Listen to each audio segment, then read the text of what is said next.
नाजरीन अस्सलाम वालेकुम। सियासत टीवी के रास नशरियात में आपका इस्तकबाल है। आलमी कौमी इलाकाई ताज़ा खबरों नए मौज़ूआत के साथ मैं सैयद इस्माइल ज़बीउल्लाह फिर एक मरतबा आपकी खिदमत में हाजिर हूँ।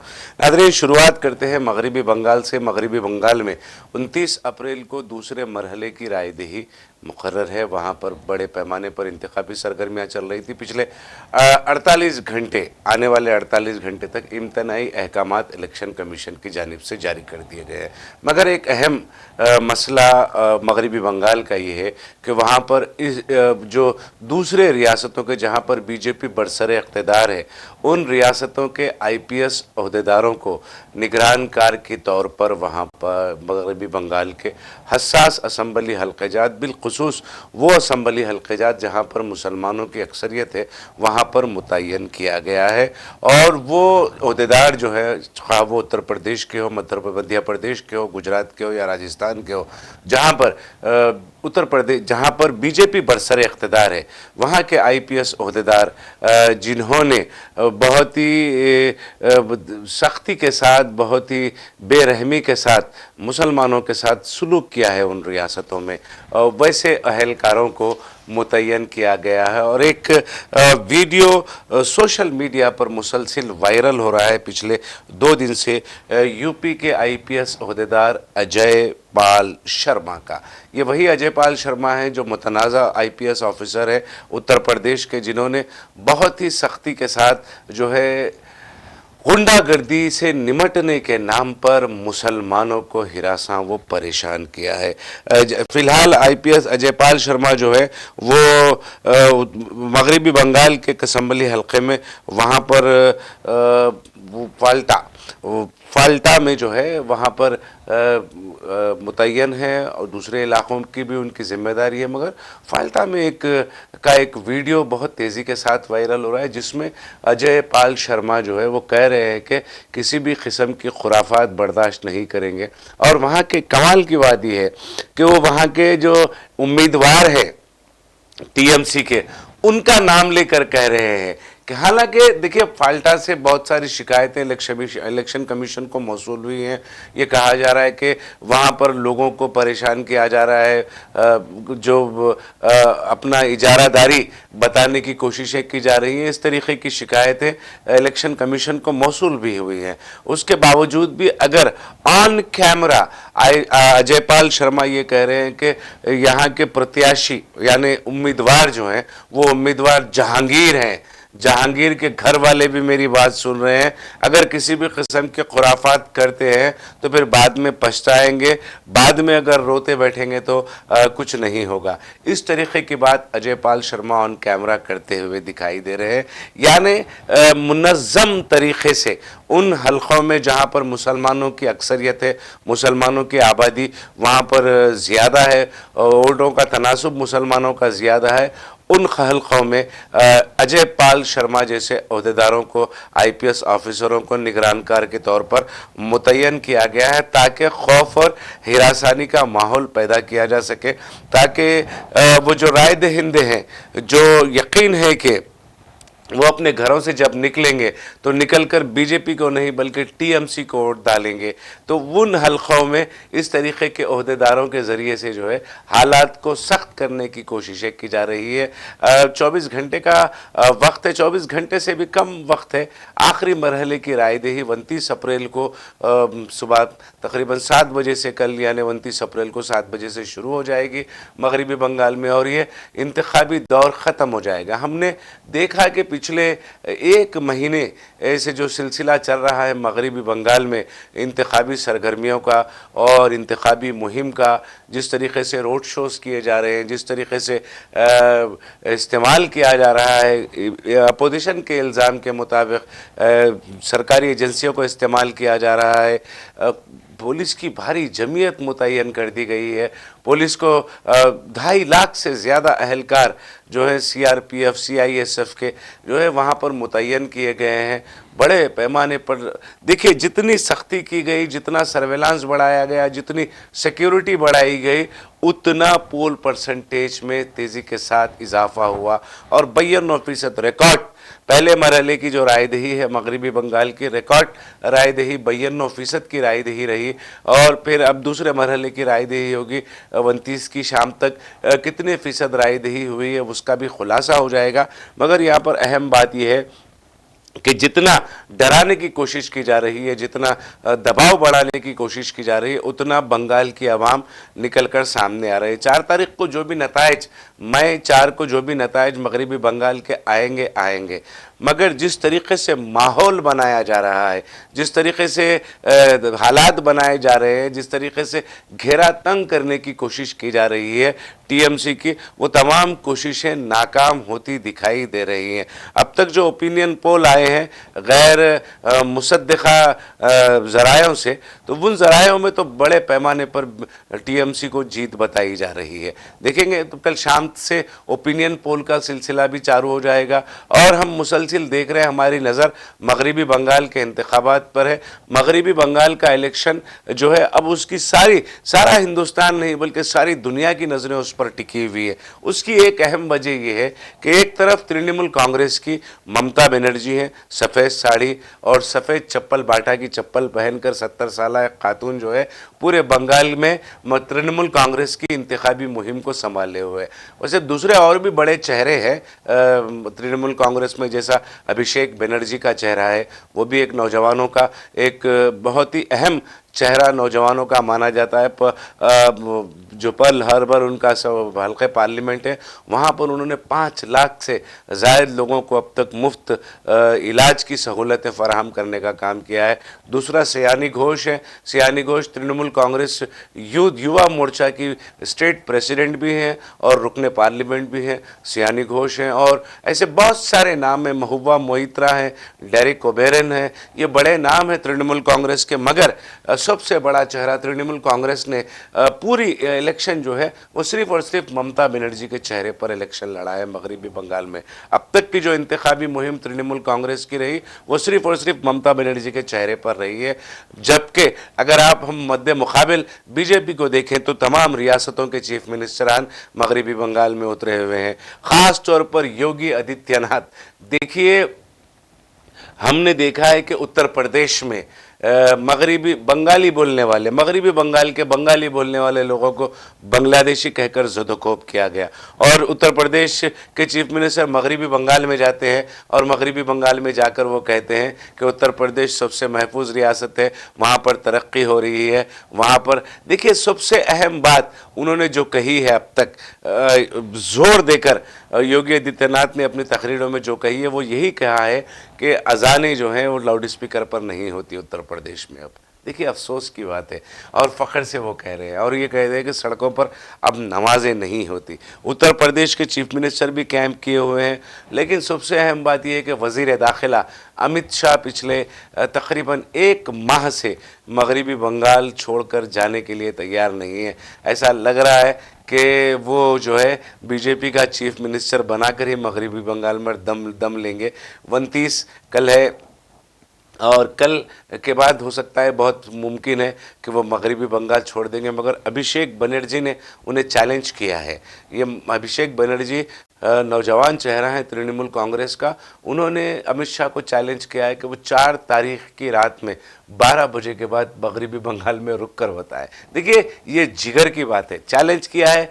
चैलेंज करना अलग बात है, चैलेंज को अमली जामा पहनाना अलग बात है, ये बहुत सारे, लेकिन जिगर की बात है कि अपने वक्त के एक जय्यत वज़ीर दाखिला को बरसरेआम पब्लिक में खड़े होकर अभिषेक बनर्जी ने जिस तरीके से चैलेंज किया है, देखते हैं कि अमित शाह उस चैलेंज को किस तरह कबूल करते हैं। 4 मई ज़्यादा दूर नहीं है, 29 तारीख कल दूसरे मरहले की रायदही हो जाएगी, फिर 2-3 दिन लगेंगे, उसके बाद फिर 1 मई से शुरू हो जाएगा सारा प्रोसेस, और 4 मई की शाम तक जो है पूरा मतला जो है वो साफ़ हो जाएगा, और ये मालूम हो जाएगा आवाम को कि केरला, तमिलनाडु, पुडुचेरी, आसाम और मगरिबी बंगाल में किसने हुकूमत बनाई, किसको कितने सीटें आए और कौन किस कदर ताकतवर है, ये तमाम चीज़ों का खुलासा 4 मई की शाम में हो जाएगा। मगर अब फ़िलहाल जो है मगरिबी बंगाल में जिस तरीके के हालात बनाकर इलेक्शन लड़ने की कोशिशें की जा रही हैं, जिस तरीके के हालात पैदा करके ये ममता को इक़्तिदार से बेदखल करने की कोशिश की जा रही है, तमाम कोशिशों में एक नारा मगरिबी बंगाल में पिछले 3 दिन से बराबर चल रहा है। ED CBI Gyanesh Kumar BJP के 3 यार, ये अरविंद केजरीवाल ने ये नारा लगाया और आज मगरिबी बंगाल के बच्चे बच्चे की ज़बान पर यही नारा है, ED CBI Gyanesh Kumar BJP के 3 यार। नाज़रीन, दूसरी खबर की तरफ रुख करते हैं। एक खबर, अफसोसनाक खबर बंगाल से ही आ रही है। ये खबर जो है एक सीआईएसएफ जवान के हवाले से है। देखिए, सरहदों पर खड़े होने वाले जवान जब सरहदों पर रात भर जागते हैं, चिलचिलाती धूप में सीना सुपर्द होकर खड़े होते हैं और लरसती ठंडक में, सर्दियों में भी वो पीछे नहीं हटते। वो जब वो सरहदों पर सुकून से मतलब मुस्तैदी से खड़े होते हैं तो हम सरहदों के अंदर चैन और सुकून की नींद सोते हैं। मगर जब यही जवान अगर दरिंदा बन जाए तो फिर देखिए भरोसा किस पर किया जा सकता है। सीआईएसएफ के एक जवान ने एक लड़की की अस्मत रेजी की कोशिश की। ये मगरिबी बंगाल से खबर आ रही है। सीआईएसएफ के जवानों के भरोसे मगरिबी बंगाल में इलेक्शन कमीशन जो है इलेक्शन करा रही है और फिर अगर इस तरीके का वाक़या पेश आता है तो फिर सीआईएसएफ पर जो यकीन है, मुल्क का यकीन है, आवाम का यकीन है। एक देखिए, समंदर में अमूमन कहा जाता है एक ख़राब मछली जो होती है वो सारे मछलियों को गंदा कर देती है। तो अगर इस तरीके के वाक़यात किसी सीआईएसएफ जवान से सरजद होते हैं तो इंतहाई अफसोसनाक बात है। महज मैंगो, आमों का जो है वो लालच देकर लड़की को बुलाया और उसकी अस्मत रेजी करने की कोशिश की, अपने क्वार्टर्स में बुलाकर। देखिए आप, देखिए शैतानियत जो है इंसान की सर चढ़कर बोलने लगती है और बहुत ही अफसोस होता है अगर इस तरीके के वाक़यात अगर रोनुमा होते हैं तो यकीनन ये वाक़यात काबिल अफसोस हैं। हालांकि उस सीआईएसएफ के जवान को फ़िलहाल गिरफ़्तार कर लिया गया है, इस तरीके की खबर आ रही है।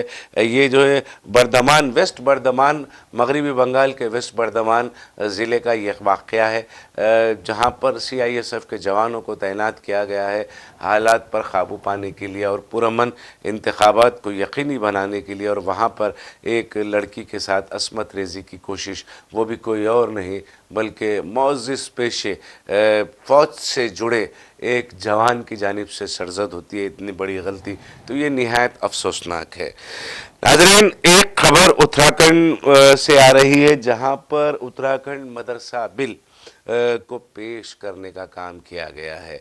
ऑलरेडी जो है वहाँ के जो चीफ मिनिस्टर हैं उत्तराखंड के, उन्होंने ये कह दिया था कि उत्तराखंड में एबॉलिश कर दिया जाएगा तमाम मदरसों को और वो तमाम मदारिस को जो है वो स्कूल्स में तब्दील कर दिया जाएगा। ये बीजेपी का हमेशा से निशाना यही रहा। बीजेपी अपनी सियासत को मजबूत करने के लिए बीजेपी ने हमेशा से मुसलमानों के कंधों पर ही बंदूकें रखी और बंदूकें रखकर गोलियां चलाई। ये बीजेपी के ही चीफ मिनिस्टर हैं, उत्तराखंड में बीजेपी की ही हुकूमत है। वहाँ पर जो निसाब है, रियासती निसाब है, वो निसाब के मुताबिक तमाम मदारिस में तालीम फराहम करने के अहकामात हुकूमत की जानिब से जारी कर दिए गए। हालांकि कुल हिंद मुस्लिम पर्सनल लॉ बोर्ड ने इसकी मुखालिफत की है। उत्तराखंड मदरसा बिल की शिद्दत के साथ मुखालिफत की है, मगर मुझे ऐसा लग रहा है कुल Hind all India Muslim personal law board, कुल हिंद मुस्लिम पर्सनल लॉ बोर्ड की जो आवाज़ है वो नक्खार खाने में तोते की आवाज़ के मुतरादिफ रह जाएगी। क्योंकि माजी में हमने देखा है जहाँ जहाँ पर भी कुल हिंद मुस्लिम पर्सनल लॉ बोर्ड ने नुमाइंदगी की है मुसलमानों के हवाले से, वहाँ वहाँ पर मुसलमानों को सियासी महाज पे और क़ानूनी महाज पर मुसलमानों को शिकस्त का सामना करना पड़ा है, शिकस्त का मुंह देखना पड़ा है। हालांकि बहुत सारी उम्मीदें वाबस्ता थी all India Muslim personal law board से भी, लेकिन ऐसा लग रहा है कि अब all India Muslim personal law board भी अब वो उस कदर फ़ाल नहीं रहा जो कभी हुआ करता था। मौलाना राबे हसन नदवी रहमतुल्लाहि अलैह के ज़माने में जिस तरीक़े से हुआ करता था, उस तरीक़े का अब कुल हिंद मुस्लिम पर्सनल लॉ बोर्ड ऐसा नज़र नहीं आ रहा है। देखिए, दो टोक अंदाज में मुसलमानों के मसाइल पर बात करने वाली मजहबी और सियासी क़यादत की हिंदुस्तान के मुसलमानों को फ़िलहाल ज़रूरत है। हुक्मरानों की आंख में आंख डालकर ये अपनी बात को मनवाने या फिर अपना मौक़िफ़ पेश करने वाली मजहबी और सियासी क़यादत की मुसलमानों को हिंदुस्तान की फ़िलहाल ज़रूरत है, जिसमें हम मुसलसल तो नाकाम होते जा रहे हैं। तो बहरहाल मुस्लिम पर्सनल लॉ बोर्ड ने कि इस तरीक़े की जो अफसोसनाक पॉलिसी के ज़रिए, सियासत के ज़रिए मुसलमानों की शनाख्त को मिटाने की कोशिश का इल्ज़ाम भी मुस्लिम पर्सनल लॉ बोर्ड में उत्तराखंड हुकूमत पर लगाया है। देखिए, आप इस पर क्या क़ानूनी कार्रवाई कर सकते हैं, इस पर क्या क़ानूनी लीगल पॉइंट क्या इस पर निकाल सकते हैं, निकालना दूसरी सूरत है। मगर आपको ये लग रहा है कि मुसलमानों की शनाख्त उत्तराखंड में ख़त्म हो रही है, मिटाने की कोशिश की जा रही है, तो फिर एहतजाज की ज़रूरत होती है। हमने देखा कि जब NRC CAA का मसला आया तो शाहीन बाग की ख़वातीन ने किस तरह सड़कों पर उतर कर हुकूमत को नाकों चने चबा दिया था। हालांकि उस वक्त भी मरकज़ में BJP की हुकूमत, नरेंद्र मोदी की हुकूमत ही थी और वज़ीर दाखिला अमित शाह ही थे। उसके बावजूद भी अमित शाहीन बाग जो है वो सारे हिंदुस्तान के लिए एक नज़ीर बन गया और हिंदुस्तान के हर शहर में एक शाहीन बाग बनाने की जहद जो है वो शाहीन बाग के उन मअम्मर ख़वातीन ने दी थी, जिन्हें मुख्तलिफ़ साजिशों के ज़रिए से उनके एहतजाज को ख़त्म करने की सारी कोशिशें हमेशा नाकाम होती रहीं।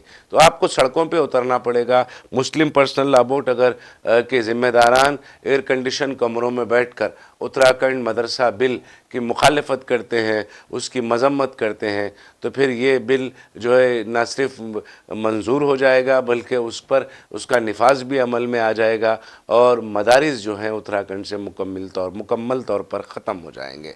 देखिए नादरीन, कोशिशें तो यही की जा रही है। हमने उत्तर प्रदेश में भी देखा, मध्य प्रदेश में भी देखा, जिस तरीक़े की शनाख्त मुसलमानों की है उसको मिटाने की कोशिशें की जा रही हैं। गुजरात में बहुत पहले ही ये काम हो चुका है। उसके बाद फिर उत्तर प्रदेश दूसरी लेबॉरेटरी के तौर पर RSS और विश्व बजरंग दल संघी जो नारंगी अंडों के लिए जो है वो उत्तर प्रदेश जो है दूसरी लेबॉरेटरी बनी थी। फिर तीसरी लेबॉरेटरी मध्य प्रदेश बनी। उसके बाद फिर अब ये दोनों रियासतों से में सबकत हासिल करने की कोशिश उत्तराखंड की जानिब से मुसलसल की जा रही है। तो उत्तराखंड मदरसा बिल की मुखालफत जो है एयर कंडीशन कमरों में बैठकर करने से बिल्कुल मुखालिफत नहीं कही जाएगी। उसको यही कहा जाएगा कि ज़ाब्ते की तकमील हो रही है। ज़ाब्ते की तकमील करने के बजाय जो है आप सड़कों पर उतरे और इसको एक एहतजाज में इसको तब्दील करें। देखिए, एहतजाज पुरअमन एहतजाज हर हिंदुस्तानी शहरी का जमहूरी हक़ है। कोई हुकूमत ख़्वाह वो मरकज़ की हो या रियासत की हो, कोई हुकूमत आपके एहतजाज को रोक नहीं सकती उस वक्त तक जब तक वो एहतजाज जो है पुरअमन नहीं रहता। तो पुरअमन एहतजाज हर हिंदुस्तानी शहरी का हक़ है, मगर आपके एहतजाज को नया रुख भी देने की कोशिशें की जा सकती हैं। जैसा कि उत्तर प्रदेश में कई मुकामात पर हुआ, एहतजाज हो रहा था मगर कहीं से पत्थर आते। पत्थर कहाँ से आया किसी को नहीं मालूम होता। अगर कोई जुलूस जा रहा है, कोई रैली जा रही है तो पत्थर कहाँ से आया किसी को पता नहीं चलता। पत्थर फेंकने वालों को गिरफ्तार नहीं किया जाता, मगर हालात ख़राब हो जाते हैं, फिर फसाद होता है और पूरे इलाके के लोगों के घरों पर पुलिस के रेड होते हैं, मुकदमात दर्ज किए जाते हैं, उनका अरसे हयात तंग करने की कोशिशें की जाती है। तो इस तरीक़े की सियासत जो है वो BJP का वतीरा है। एहतजाज भी अगर हो रहा है तो बहुत ही एहतियात के साथ हमें एहतजाज करने की ज़रूरत है, मगर ये जो कोशिशें की जा रही है उत्तराखंड हुकूमत की जानिब से रास्त जो है आइन में मदाखलत के मुतरादिफ इसको समझा जाएगा। ये रिलीजियस हिंदुस्तान के आइन के मुताबिक जो आज़ादी है, मजहबी आज़ादी है, आर्टिकल 25 और 26, वहीं आर्टिकल 36 की तरफ से जो आज़ादी तमाम मज़ाहिब के मानने वालों को आइन ने फराहम की है, उस पर इसको कारज़रब समझा जाएगा। जिस तरीक़े के इक़दामात उत्तराखंड हुकूमत की जानिब से उठाए जा रहे हैं, उत्तर प्रदेश में भी इस तरह की कोशिशें की गई थी, मगर उसको एक नया रुख दे दिया गया।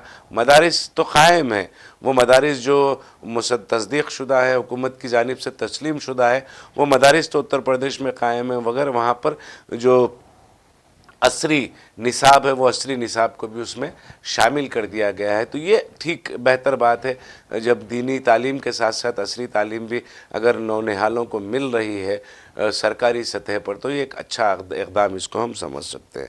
नाज़रीन, एक ख़बर ये है केरला से दलित, आदिवासी और बहुजन समाज के लोगों ने जो है इंसाफ की मांग की है। नितिन राज एक स्टूडेंट है, बीडीएस का स्टूडेंट है, उसको मजहबी, देखिए ज़ात पात छूत अछूत का खेल केरला में जो है वो वहाँ पर ये वाक़या पेश आया। एक बीडीएस स्टूडेंट के साथ जो है मारपीट की गई थी। पहले साल का साल अव्वल के तालिब इल्म था वो जो नितिन राज थे, कन्नूर डेंटल कॉलेज में। वहाँ पर उसके साथ, नितिन राज के साथ ज़्यादती हुई, ज़दोकोब किया गया, उसकी रिगिंग की गई। उसके बाद फिर वो उसने जो है अपनी जान दे दी, उसकी जान चली गई। तो वो जो खाती हैं, जो बदसलूकी जिन्होंने की है, उसके साथ जो मारपीट की है नितिन राज के साथ, और उसकी मौत के जो ज़िम्मेदार हैं, उनकी गिरफ्तारी का मुतालबा करते हुए केरला में दलित, आदिवासी और बहुजन ग्रुप के लोगों ने हड़ताल का ऐलान किया है। अगले 12 घंटे तक जो है पूरा काम काज बंद रहेगा, और दलित बरादरी के जितने भी लोग हैं, आदिवासी बरादरी के जितने भी लोग हैं, बहुजन ग्रुप जितने भी हैं, वो इस हड़ताल का हिस्सा रहेंगे। देखिए नाज़रीन, हम तेज़ी के साथ तरक्की याफ्ता सिविलाइजेशन, तहज़ीब के तौर पर पहचाने जाते हैं सारी दुनिया में, मगर अंदर से हम बहुत खोखले होते जा रहे हैं। यहाँ पर जितनी भी सियासत होती है हिंदुस्तान में, 2014 के बाद, ख़ास तौर पर 2014 के बाद जिस किस्म की सियासत हिंदुस्तान में हो रही है, वो सियासत या तो मज़हब की बुनियाद पर हो रही है, या फिर ज़ात पात की बुनियाद पर वो सियासत का सिलसिला जारी है। निहायत अफसोस की बात है, आइन ने तमाम को आज़ादी दी है, मसावी हुकूक़ फ़राहम किए हैं, और फिर ज़ात पात से परे होकर आपको काम करने की ख़ास तौर पर हिदायत आइन से मिलती है। उसके बावजूद भी आइन को बालाए ताक़ रखते हुए मुसलमान हो या दलित हो या क़बाइली हो या फिर बहुजन ग्रुप हो, उनके साथ बदसलूकी का सिलसिला बदस्तूर हिंदुस्तान भर में जारी है। ख़ास तौर पर वो रियासतें ज़्यादा इसकी ज़द में, जहाँ पर आरएसएस और बजरंग दल जैसी फ़िरक़ा परस्त तंजीमों की इजारादारी है। केरला का कन्नूर ज़िला जो है, वहाँ पर आरएसएस की बड़ी मतलब मजबूती है, आरएसएस मजबूत है वहाँ पर उसकी शाखाएँ मजबूत है कन्नूर में।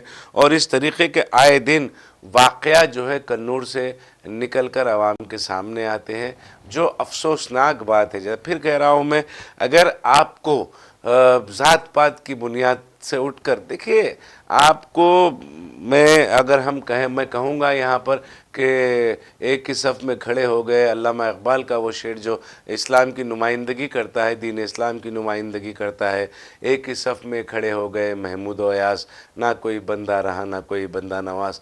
अगर नमाज में खड़े हैं, अगर बादशाह वक्त अगर नमाज में खड़ा हुआ है, अगर आप अमारात मुत्तहिदा अमारात हो या फिर कोई दूसरे अरब ममालिक में आप जब जाते हैं, ज़ोहर की, असर, मगरिब, फजर का नमाज का टाइम होता है, इशा की नमाज का टाइम होता है, आप नमाज में जाते हैं, तो बादशाह अगर बादशाह वक्त वहाँ पर सफ़ में खड़ा है, तो उसके बाजू आप खड़े होकर नमाज पढ़ सकते हैं।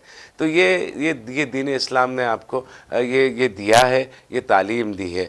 मगर ज़ात पात की बुनियाद पर, निचली ज़ात और ऊंची ज़ात के बुनियाद पर अगर तफरीक़ अगर आप करते हैं, किसी को हिरासा परेशान करते हैं, ज़दकोब करते हैं, तो उसका कानून ने उसके खिलाफ बहुत सख्त कार्रवाई की हुक्म दिया है, मगर हमने अक्सर देखा है कि इस तरीके के वाक़यात जब रोनुमा होते हैं, इस तरीके के मामलात जब रोनुमा होते हैं, तो यकीनन जो है कानून मुर्तकिब जो जराइम में लोग होते हैं उनका साथ खड़ा दिखाई देता है।